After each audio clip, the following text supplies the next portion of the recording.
Ôi ba na kan dot na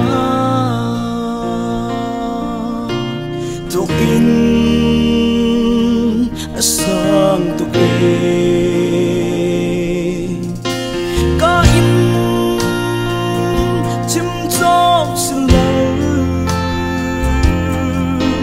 cha dòng in chial chok ting sin lâu na kan dot na alien ngam tu na kan dot na mi sual kan cha sung tuk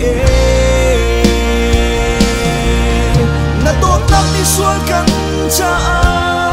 asung kun tuk na kan dot na mi sual kan cha akum kun tu na kan dot ba boy pa dot vi kan in tu na kan dot bang dot ko na kan chap lo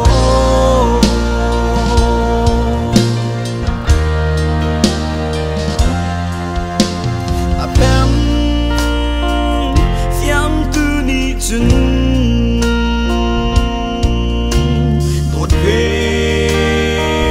lâu ốc thơ na cha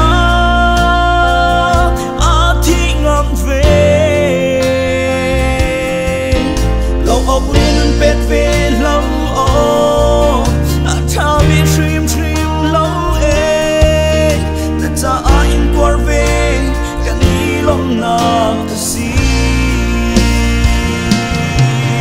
na tot na mi sual kan cha asung kun tu na kan tot na mi sual kan cha akum kun tu na kan dot bang oi pa dot vi kan in tu na kan dot bang dot ko na kan chap lo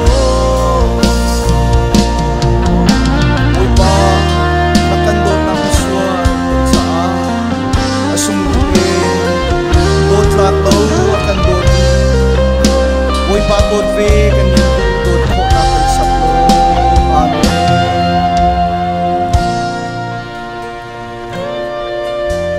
na kan dot na thua a tu chi in dot kan lu oi ba sang chi ve kan in du moi ba na cha a thi thiam in sung tla bi si kan du ka bom sung sang kong na to na mi swa kan cha asung kun tu na kan to na mi swa kan cha akum kum dot bang oi pa dot vi kan in tu na kan dot bang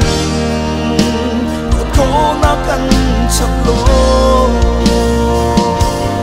na kan dot bang dot ko na kan chap lo na kan dot bang dot ko na kan chap lo na kan dot bangin dot ko na kan chap lo